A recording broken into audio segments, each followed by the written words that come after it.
우리 함께 하나님의 말씀 시편 1편 1절과 2절에 있는 말씀을 함께 보도록 하겠습니다.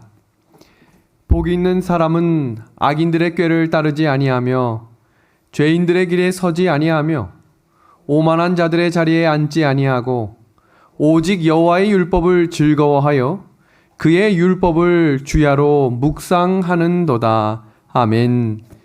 오늘 성경 시편 1편에서 이 복 있는 사람의 특징을 세 가지로 모모하지 아니한다라고 표현하며 두 가지로 이렇게 하는 삶을 살아간다라고 말합니다.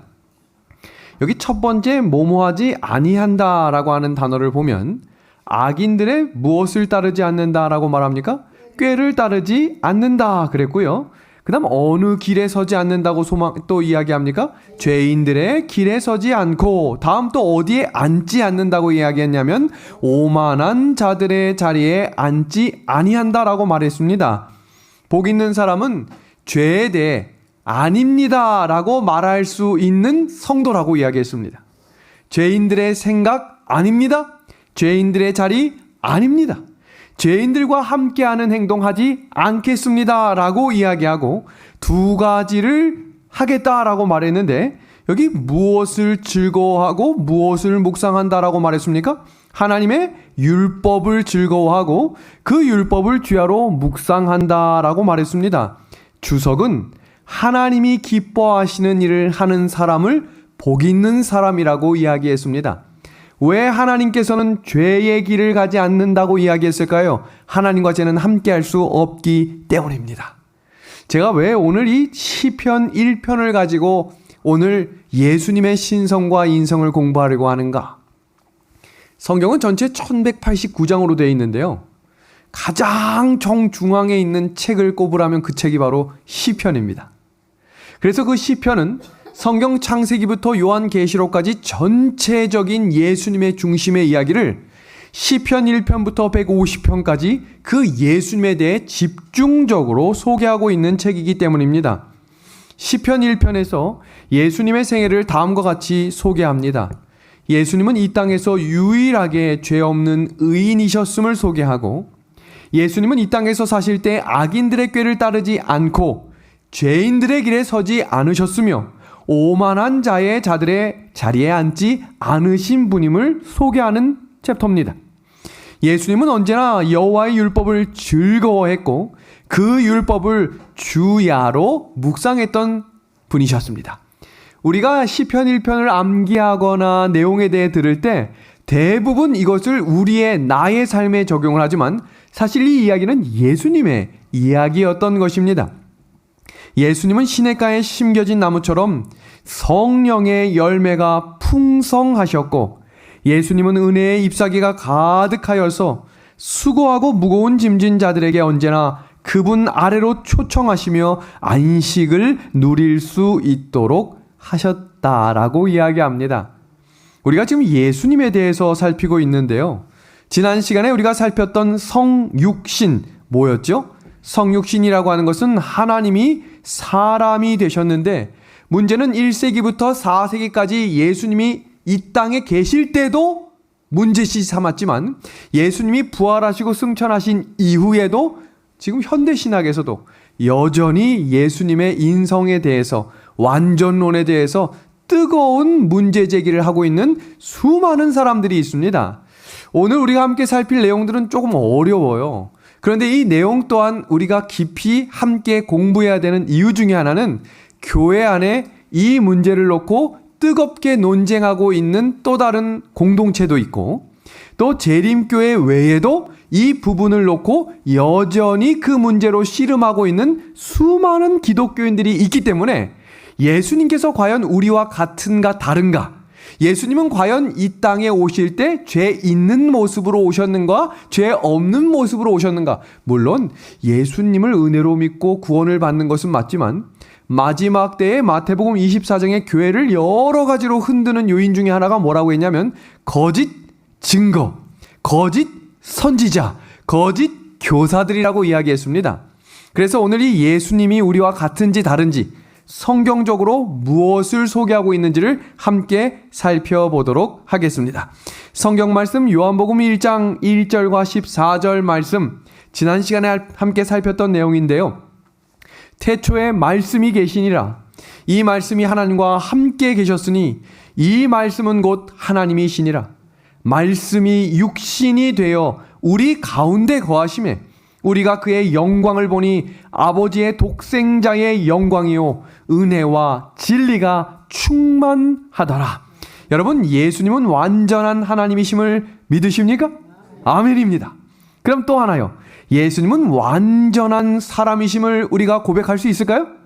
아멘. 고민할 필요가 없어요. 왜냐하면 지금 성경 본문에서 예수님은 하나님이시라고 고백했고 또 예수님은 우리와 같이 육신이 되어 이 땅에 오셨다라고 말했습니다.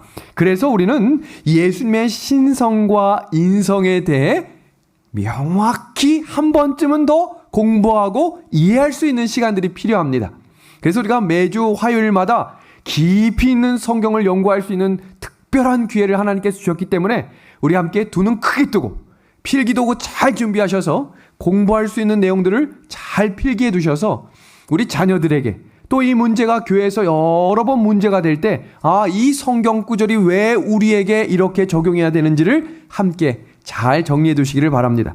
그럼 예수님이 완전한 하나님이심을 성경을 통해 살펴봅니다.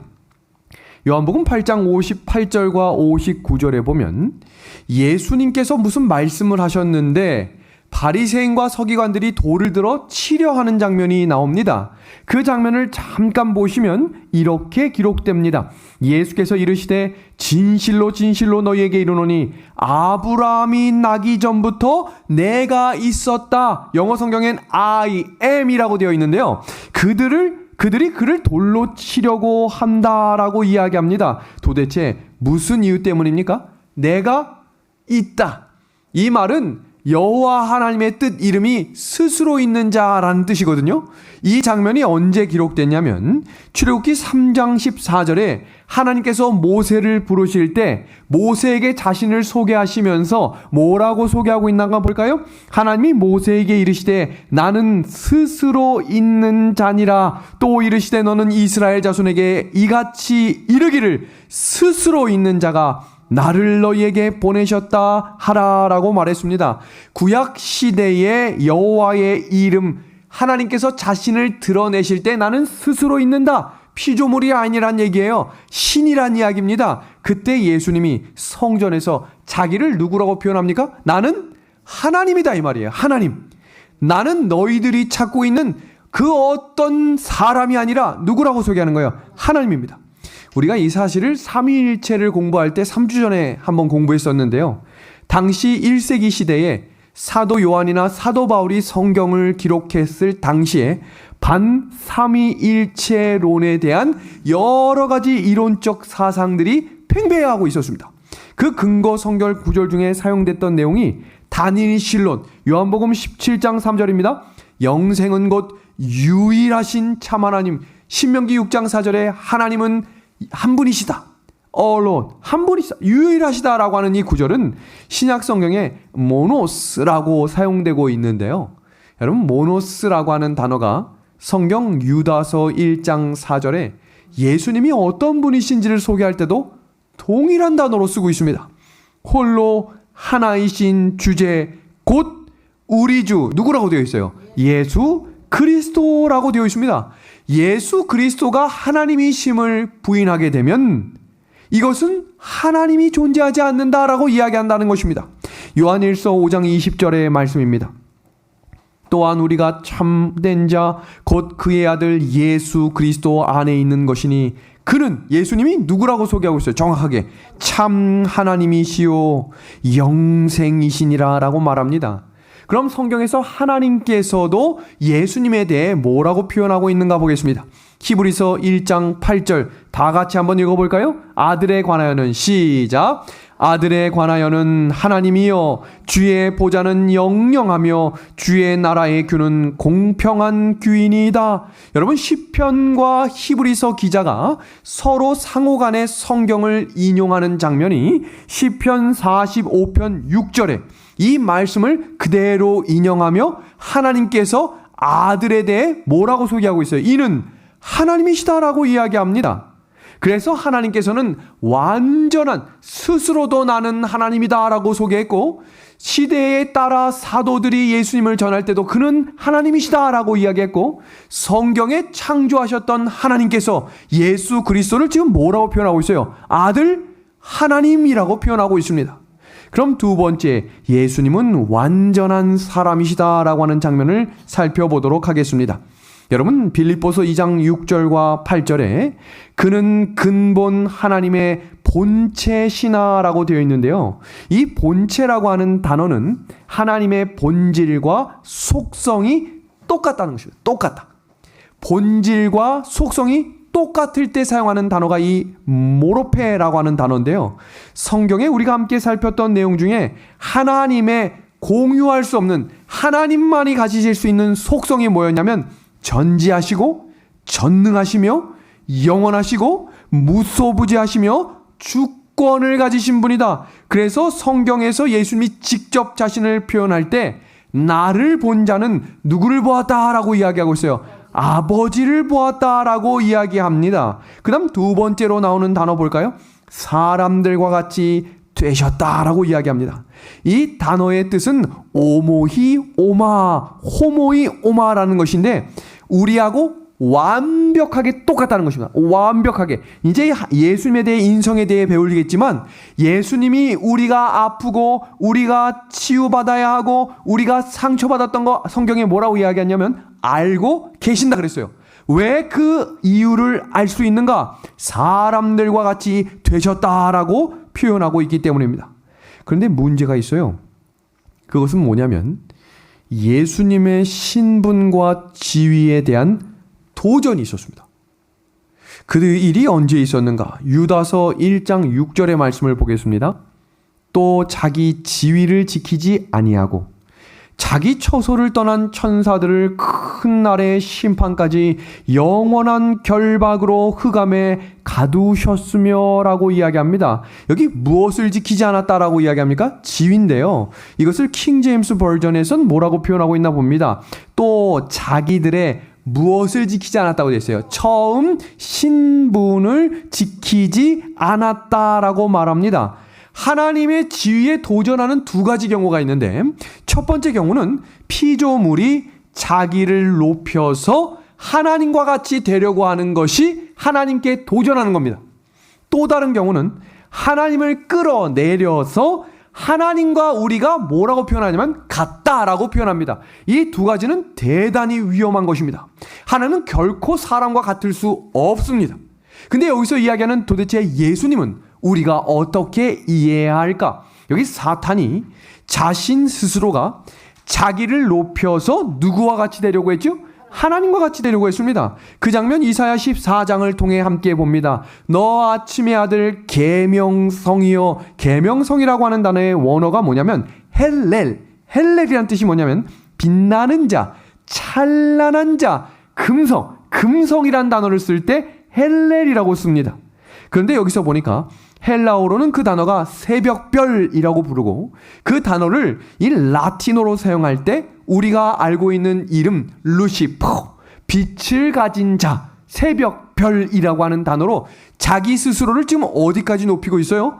맨 마지막 문장 노란색 박스 봅니다. 지극히 높은 이와 같아지겠다라고 말합니다. 그러니까 피조물을 하나님처럼 될 수 있다라고 하는 이것은 누구로부터 나온 사상이냐면 사탄입니다. 자신을 높여서 내가 하나님 자리에 갈 수 있다. 내가 하나님과 같다. 누구 사상이라고요? 사탄입니다. 이 정신을 하와에게 찾아온 뱀이 그대로 이야기합니다. 볼까요? 뱀이 여자에게 이르되 너희가 결코 죽지 아니하리라.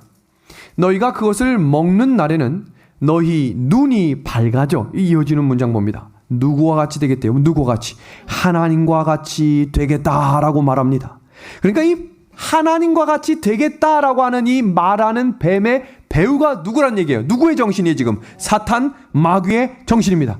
이것이 하와에게서 끝난 것이 아니라 오늘날 우리 시대까지 와서 자기를 높여서 스스로 누구라고 말하는 자가 있냐면 하나님이다라고 말하는 사람이 있다 그랬어요. 자 봅니다. 디모데후서 2장 4절입니다. 그를 대적하는 자라 신이라고 불리는 모든 것과 숭배함을 받는 것에 대항하여 그 위에 자기를 높이고 하나님의 성전에 앉아, 이어지는 말씀 봅니다. 뭐라고 이야기합니까? 자기를 누구라고 이야기해요? 누구를? 하나님이라고 말합니다. 자기를 하나님이라고 말하는 사람의 대적하는 자, 이 단어가 뭐냐면 안티, 게이, 마이라고 하는 단어인데요. 안티라고 하는 것은 반대한다 라는 뜻인데, 하나님을 대적한다 라는 뜻도 있지만 하나님을 대신한다 라는 뜻입니다.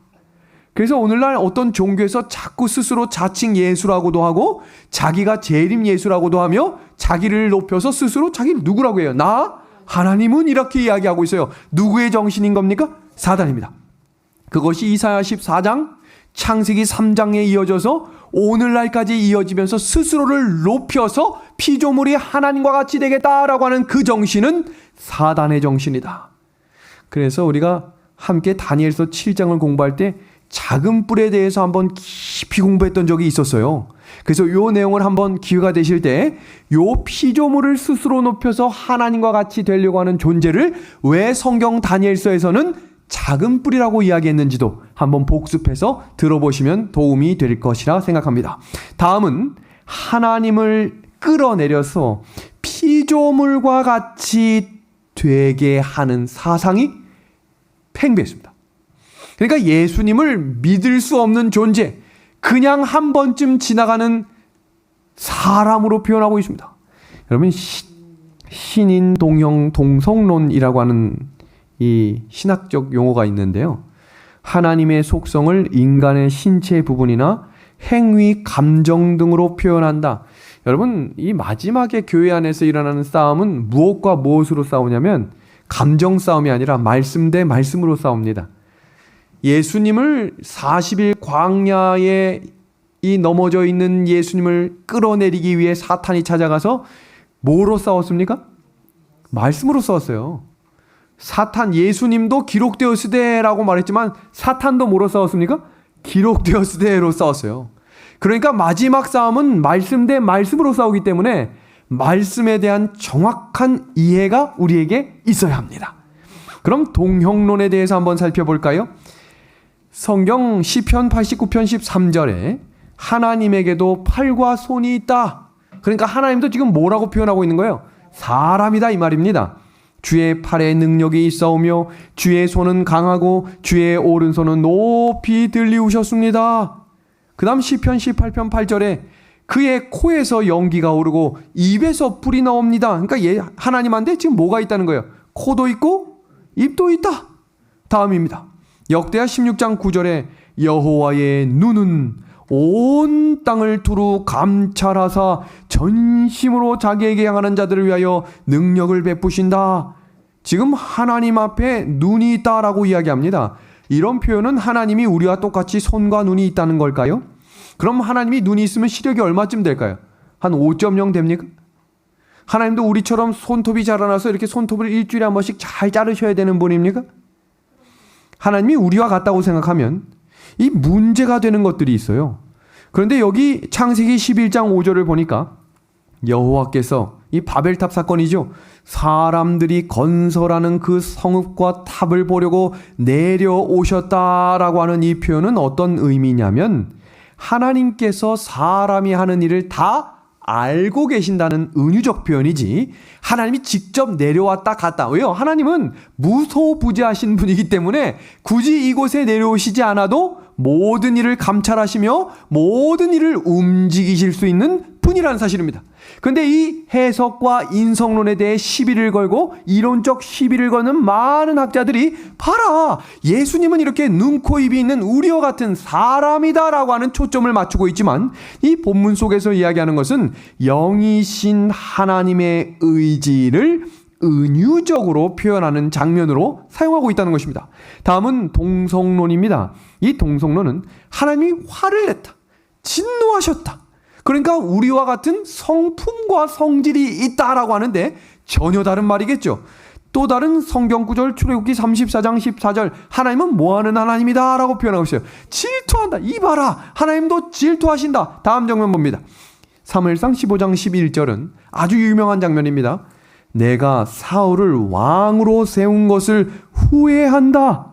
여러분, 하나님께서 후회하시는 분일까요? 후회는 누가 하는 거죠?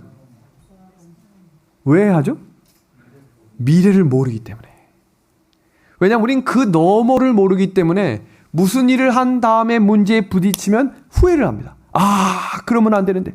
근데 하나님은 전지, 미래를 아시는 분이기 때문에 후회하실 일이 있겠어요? 없겠어요? 후회할 일을 만드실 분이 아니라는 겁니다. 그럼 이 본문 속에서 이야기하고 있는 하나님께서 사울을 세우셨을 때 왜 후회했다라는 단어를 사용하셨을까? 여기 원문 속에 나함이란 말은 슬퍼한다는 뜻입니다.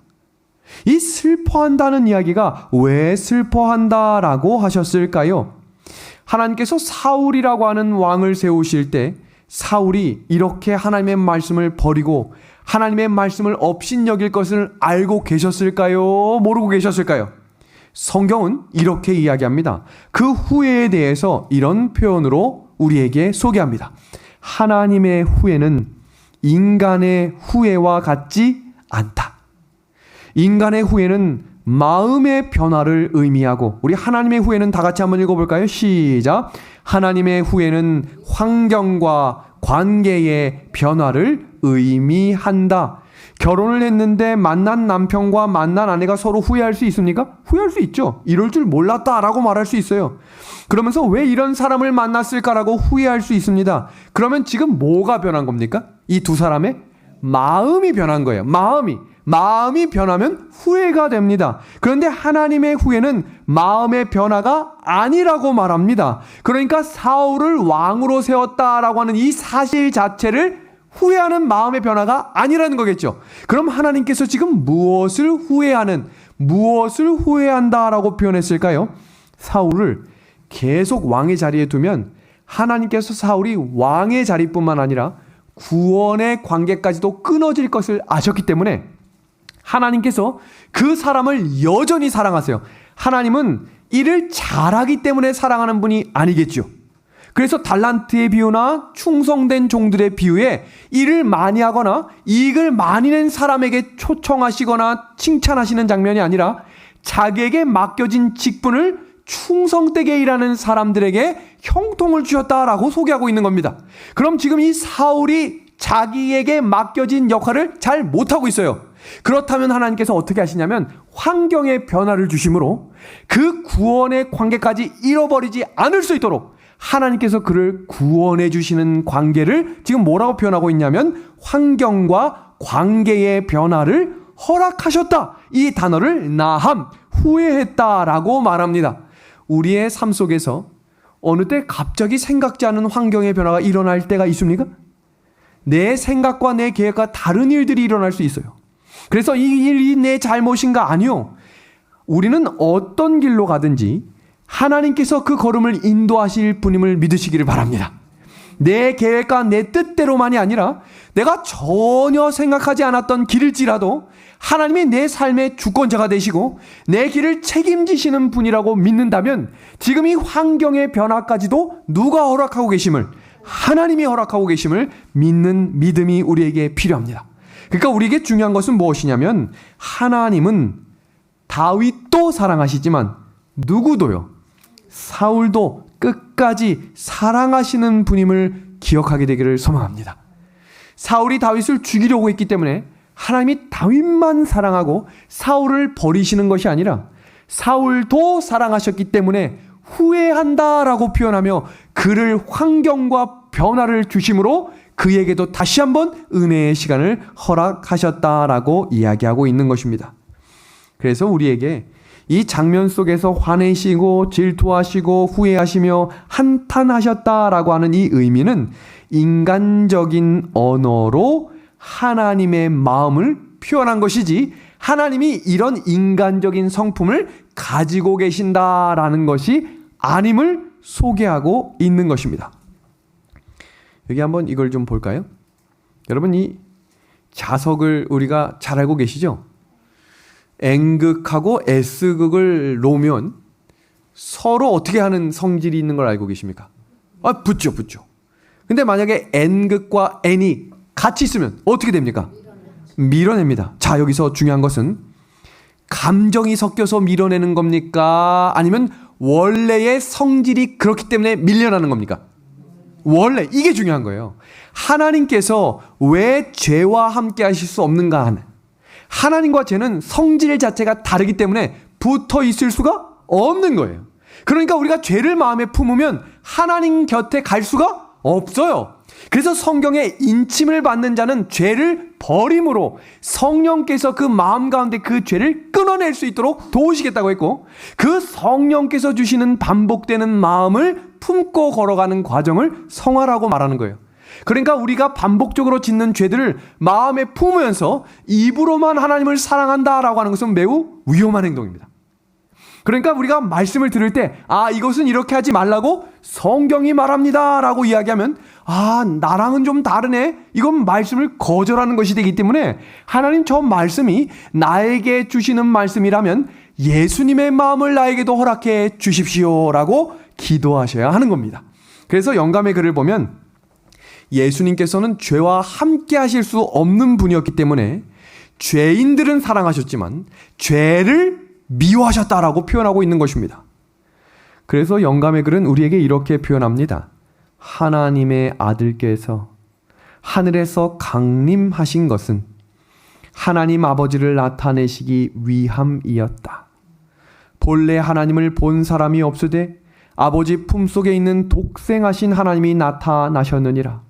제자 중 한 사람이 아버지를 우리에게 보여주옵소서 하고 요청하였을 때 예수께서 대답하시기를 나를 본 자는 아버지를 보았거늘 어찌하여 아버지를 보이라 하느냐고 하셨다.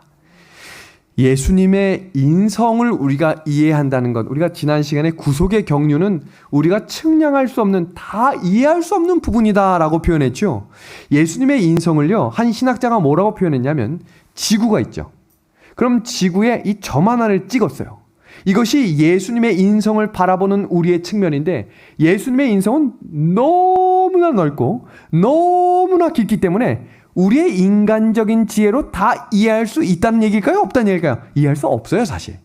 그러니까 이 부분을 갖고 여러 가지 씨름이 있고, 이 부분을 놓고 교회에 많은 오류가 펼쳐질 때 우리가 정말 기준 앞에 바로 설 수 있는 유일한 방법은 하나님께서 나의 생각과 마음을 규정해 주시기를 기도해야 합니다. 그래서 오늘 이 본문 속에 히브리서 2장 14절과 17절은 예수님이 우리와 어떤 분인지를 이렇게 소개합니다. 자녀들은 혈과 육에 속하였음에 그도 또한 같은 모양으로 혈과 육을 함께 지니심은 죽음을 통하여 죽음의 세력을 잡은 자 곧 마귀를 멸하시도다. 그러므로, 다 같이 한번 읽어주십시오. 그러므로, 시작.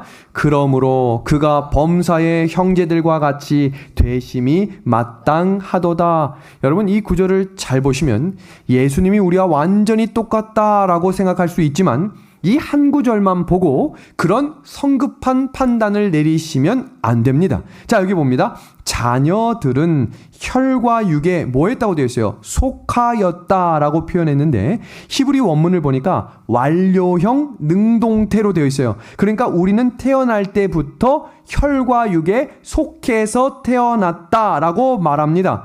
그런데 마지막 문장에 그 혈과 육을 함께 지니셨다라고 하는 이 구절은 부정과거 능동태인데 이것은 이 의미입니다. 예수님은 원래부터 혈과 육을 가지신 것이 아니라 어느 시기에 그분 스스로 혈과 육을 가지셨다. 우리 속에 들어오셨다. 그러니까 사람은 사람의 씨로 났지만 예수님께서는 태어나실 때 뭐로 태어나셨다고 성경이 말합니까? 성령으로 잉태됐다. 그러니까 태어나는 출신이 다른 겁니다. 자, 여기 한번 봅니다. 타락 전 상태의 성육신과 타락 후 상태로의 성육신입니다. 사실 오늘 내용은 어느 순간부터 탁 집중을 놓치시면 끝날 때쯤에 이게 오늘 무슨 내용인가 하고 끝날 수 있는 내용인데, 이 내용은 중요해요. 아주 중요합니다. 지금 요 내용부터 지금 교회 내에 기독교 안에 굉장히 대두되고 있는 완전론에 대한 분명한 소개와 예수님의 인성에 대한 정확한 이해가 성경적으로 이렇게 됩니다라고 소개하는 장면이 시작됩니다. 그러니까 포기하지 마시고 집중력을 가지고 같이 이 부분을 시작해 보도록 하겠습니다. 예수님은 타락전 상태로 오셨는가? 죄 없는 본성을 취하셨는가? 아니면 타락 후 상태로 오셔서 죄 있는 본성을 택하셨는가? 이 부분이 도대체 왜 그렇게 중요합니까? 이 부분 때문에 지금 목숨 걸고 신앙하는 사람들도 있어요.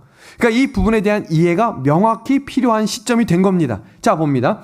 타락 전 상태의 성육신은 선악간의 대쟁투의 핵심은 하나님의 율법에 관한 것이었고, 예수님은 둘째 아담으로 타락 전 아담의 위치로 오셨다는 거예요.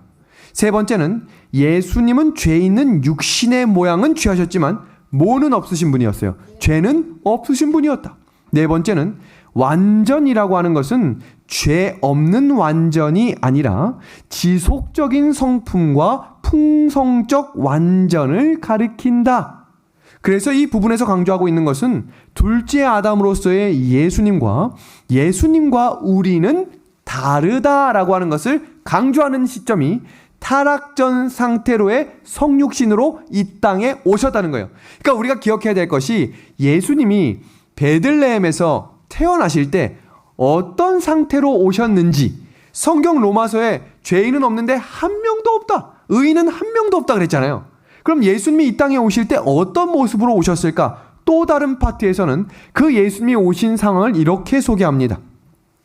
예수님께서 아담이 죄를 짓고 난 이후에 오셨기 때문에 모든 인류는 태어날 때부터 아담의 죄 지은 이후의 상태로 태어났고, 예수님도 그 다음에 오셨기 때문에 어떤 분으로 오셨다는 거예요? 죄 있는 본성으로 오셨다라고 말합니다. 그래서 이들이 강조하는 시점을 보세요. 예수님의 인성은 우리와 같다. 두 번째입니다. 예수님은 우리의 모본이시고 예수님은 범죄하지 않으셨기 때문에 우리도 뭐하지 않을 수 있다는 거예요? 범죄하지 않을 수 있다. 그래서 완전론을 강조합니다. 예수님도 우리와 같이 오셨고 우리의 모본이시며 우리와 같이 걸어가셨지만 범죄하지 않으셨으니 우리도 예수님처럼 완전해질 수 있다. 예수님은 우리의 모본이시고 죄 없는 완전을 강조합니다. 이 신앙을 강조하는 세대가 바로 마지막 세대라고 불리우고요. 바로 견고한 토대, 생애의 빛이라고 불리우는 한 분파. 이 완전론에 대해서 얼마나 강조하는지 몰라요. 이 부분에 대해서 이 백과사전에 이 마지막 세대의 신학에 대해서 검색하면 다음과 같이 나옵니다. 주목해서 보십시오. 마지막 세대의 신학 또는 최후의 세대 신학은 예수께서 재림하시기 전에 마지막 세대에 성화된 사람들이 성취한, 이 단어 보세요. 도덕적 완벽성에 관한 종교적 신념이다. 제7일 재림교 신학의 공식적인 부분은 아니지만 어떤 사람들은 신약 요한계시록에 진술된 14만 4천 명의 성도들이 암시하는 것처럼 예수께서 재림하시기 직전에 단기간에 나타날 하나님께 충실한 마지막에 남은 자손들이 있을 것이라고 생각한다. 그래서 이 교회가 바벨론이 됐고 그 교회에 또 다른 남은 무리를 세워서 우리가 마지막 세대의 신앙을 가진 완전한 사람들이 되어야 한다라고 강조하는 세대입니다. 그렇다면 다시 그림으로 가봅니다. 타락 전 아담이 있고 죄를 짓고 난 이후에 아담이 있습니다. 그래서 인류가 태어났을 때 그 죄를 지은 아담의 후손이기 때문에 모든 인류가 죄를 갖고 태어났고 그 다음 예수님도 죄를 가지고 태어나셨다라고 하는 내용을 지금 강조하는 겁니다. 마지막 세대 신학에서. 자, 봅시다. 그럼 이 파트를 한번 봅니다. 지금 보시는 이 표에서 우리가 주목할 만한 것이 뭐냐면 인류가 예수님도 똑같이 죄성을 가지고 있었지만, 여기 보세요. 죄성은 있었지만 죄인은 아니에요. 그러니까 예수님이 죄 없는 삶을 살아가셨다라고 하는 걸 강조하는 겁니다. 그렇기 때문에 그 위에 인류 파트 보세요. 사람이 죄성을 가지고 태어났지만 죄인은 아니다.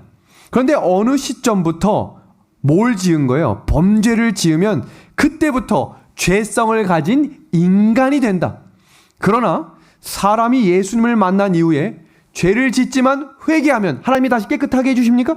깨끗하게 해주시죠. 그 일을 반복하다가 어느 시점에 하나님께서 마지막 세대를 부르시고 그 마지막 세대가 완전하게 되므로 그 완전한 사람들을 통해 하나님께서 사탄을 물리치신다라고 하는 게 완전론이에요.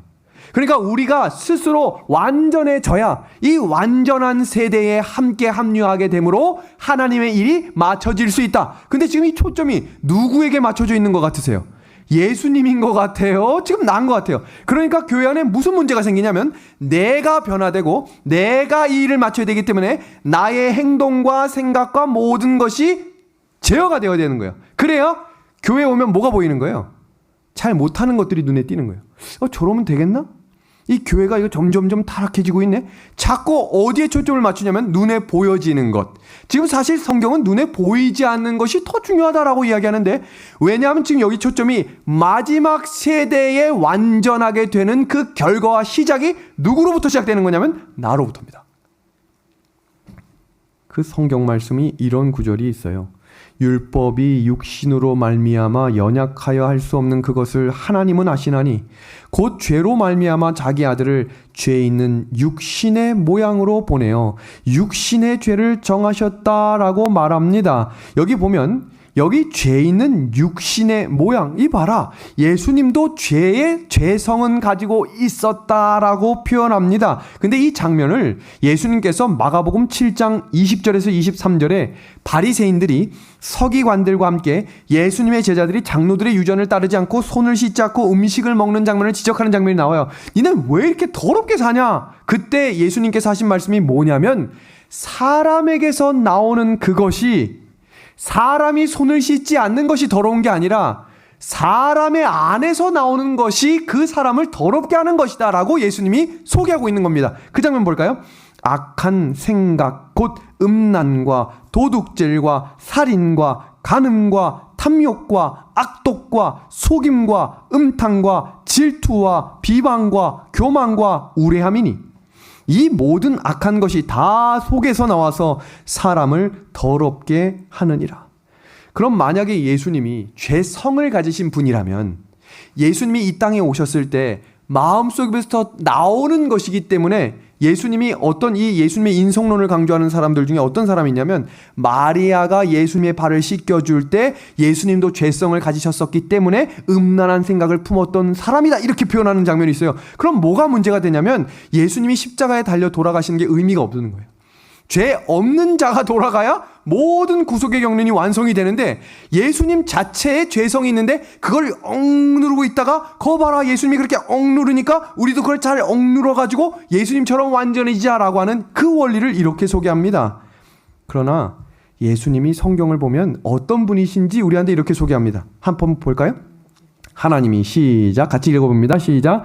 하나님이 죄를 알지도 못하신 이를 우리를 대신하여 죄로 삼으신 것은 우리로 하여금 그 안에서 하나님의 의가 되게 하려 하심이니라. 어린아이들에게 욕심을 가르치지 않아도 욕심 부리나요? 똑같은 거 있어도 더 좋은 것을 가르치지 않아도 아이들이 알아요. 왜 그럴까요? 사람 자체가 죄성을 가지고 태어나요. 그래서 자기 마음에 안 들면 막 악을 질러요. 한 번도 가르친 적이 없는데 막 악을 쓴단 말이에요. 왜냐하면 사람은 자체가 악한 성질을 갖고 태어난 거예요. 근데 예수님은 태어날 때부터 그런 성품을 하나님께서 허락하지 않으신 거예요. 왜냐하면 성령으로 잉태하셨고, 이 본문 성경에 뭐라고 되어 있죠? 죄를 알지도 못하셨기 때문에 죄를 만나는 순간 그 죄의 무게가 심장을 터뜨렸다라고 말합니다. 자, 그러면 마지막 세대가 강조하고 있는 이 완전론이 왜 문제가 되는가? 안금영 교수님이라고 하는 36대 은퇴하신 신학 박사님이 그 부분에 대해서 명확하게 전어를 하나 쓰셨는데 봅니다. 예수 그리스도를 구주로보다는 모델로 부각시키고 있기 때문입니다. 두 번째는 구원론이 선행하고 그 다음에 종말론이 따라야 하는 신학적 구원 순서를 거꾸로 만들어요. 세 번째는 사탄이 십자가에서 패배한 것이 아니라, 여기 잘 보셔야 돼요. 아까 우리가 보셨던 이 표를 보시면 사탄이 언제 무너지냐면 마지막 세대의 완전성이 드러날 때 사단이 패배한다라고 가르치는데, 결국 성경은 그렇게 말하고 있지 않죠. 성경은 우리에게 뭐라고 이야기합니까? 십자가에서 사탄이 끝난 것입니다. 그런데 여기서 뭐라고 이야기하냐면 사탄이 십자가에서 패배한 것이 아니라 무죄한 삶을 사는 마지막 세대에 의해 패배할 것이라는 주장은 구원의 역사가 하나님 중심이 아니라 누구 중심으로 바꾸고 있는 거예요? 인간 중심으로 바꾸는 것입니다. 그래서 마지막 남은 자들이 하나님의 율법에 완전히 순종하며 무제한 완전을 이루어 하나님을 옹호한다는 믿음은 그래서 사람을 뭐로 만드냐면 율법주의, 그 다음 어디에 자꾸 초점을 맞추게 되냐면 인간적 공로입니다. 얼만큼 내가 더 고행을 하고 얼만큼 더 참아내고 얼만큼 더 선을 행했는지에 대한 초점을 맞춰주기 시작하면 점점 더 이단과 이설에 빠지게 되는 것입니다. 여러분, 모본과 동일하게는 될 수 없어요. 이 완전론이라고 하는 단어는 뭐냐면 우리가 예수님과 같아질 수 있다 이 말이에요. 사람은 결단코 예수님과 같아질 수 없어요. 성경 말씀 볼까요? 하나님께서는 그분의 영역에서 완전하신 것 같이 사람도 그의 영역에서 완전할 수 있다. 이 영역이 지금 하나님이 말하는 영역 같으세요? 아니면 사람의 영역 같으세요? 결코 같아질 수 없는 다른 영역이거든요. 다음 성경 영감의 글 볼까요? 우리는 결코 모본과 동등하게 될 수는 없지만 우리의 능력에 따라서 그 모본을 뭐 할 수 있다라고 표현하고 있어요. 모방하고 닮을 수 있다. 우리가 예수님을 바라본다라는 얘기는 예수님을 닮아가자는 얘기지 예수님과 같이 돼야 된다 이 말이 아니거든요. 다음 장면입니다. 다 같이 한번 읽어볼까요? 그분은 시작. 그분은 우리가 모방하도록 우리에게 주어진 완전하고 거룩한 모본이시다. 다음 문장이요. 우리는 그 모본과 동일하게 될 수 없다. 그래서 예수님이라고 하는 분을 성경에서 소개할 때 예수님은 하나님의 아들이며 예수님은 온전한 의인이시며 죄를 알지도 못하신 이라고 소개하며 우리와 똑같은 시험을 받으셨지만 죄를 범하지 않으셨다. 여러분, 인간을 한번 볼까요? 인간은 너희 아비는 마귀다라고 표현했고요. 모든 사람이 죄인이다. 그 다음 장면 보세요. 어려서부터 악하다. 육신도 약하고 육신이 연약하고 그 다음 모든 사람이 뭘 죄했다 그랬어요? 죄를 범했다라고 말합니다. 본성이에요. 예수님과 인간의 신분은 달라요. 그리고 예수님과 인간의 죄성도 달라요. 예수님은 죄를 알지 못하신 분이고 사람은 어려서부터 악한 존재예요. 다음입니다. 그런데 뭐가 같다라고 표현하고 있습니까? 우리와 똑같이 시험을 받으셨어요. 연약성을 가지셨어요. 자, 보세요. 예수님도 굶주리면 배고프셨습니까? 그러니까 사단이 와가지고 지금 돌을 뭐로 만들려고 지금 시험하고 있어요? 떡으로 만들려고 하는 이유는 우리처럼 배고플 수 있어요. 그러니까 예수님도 우리의 약함을 가지고 계시고 알고 계시다고 표현하는 겁니다.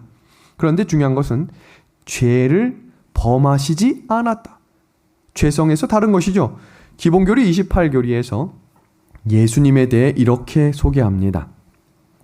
그리스도의 인성은 아담의 인성 곧 타락하기 이전에 아담이 가졌던 인성과 같은 것이 아니었다. 잘 보셔야 돼요. 이제 마지막입니다. 또한 모든 점에서 타락한 후 아담이 가졌던 인성과 같은 것도 아니었다. 그것은 아담의 인성과 같지 않다. 왜냐하면 타락한 자의 무죄한 연약함을 지녔기 때문이다. 그것은 타락한 자의 인성도 아니었다. 왜냐하면 그것은 도덕적 결함 속에 떨어진 적이 결코 없기 때문이다. 그러므로 그것은 엄밀한 의미에서 현재의 우리의 인성과 같대. 뭐는 없다고 표현하고 있습니까? 죄는 없다라고 표현합니다. 이 내용을 이해하시기 위해서 한 구조를 소개합니다. 사랑하지 아니하는 자는 하나님을 알지 못하나니 이는 하나님은 뭐라고 표현합니까? 사랑이다. 여러분, 우리가 고린도전서 13장에 대해서 읽을 때 사랑은 오래 참고 사랑은 온유하며 사랑은 시기하지 않는다. 여러분, 여기서 이야기하는 사랑도 종류가 몇 가지가 있거든요. 근데 여기 성경에서 이야기하는 이 사랑은 아가페라고 하는 사랑으로 하나님께만 있는 사랑을 이야기하는 거예요. 그러니까 우리는 온유할 수 없어요.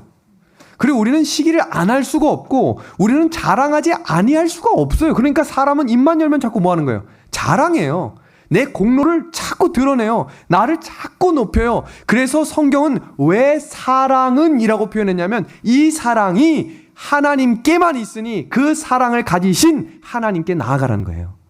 내가 할 수 있는 것이 아니라 하나님만 하실 수 있기 때문에 그 하나님께 나아가야 한다라고 말해요. 완전하게 된 사람이 하나님께 가는 게 아니라 온전하지 못하고 부족하고 연약한 있는 모습 그대로를 가지고 오라고 하셨던 그 예수님께서 오늘 우리를 초청해 주심에 감사를 드립니다.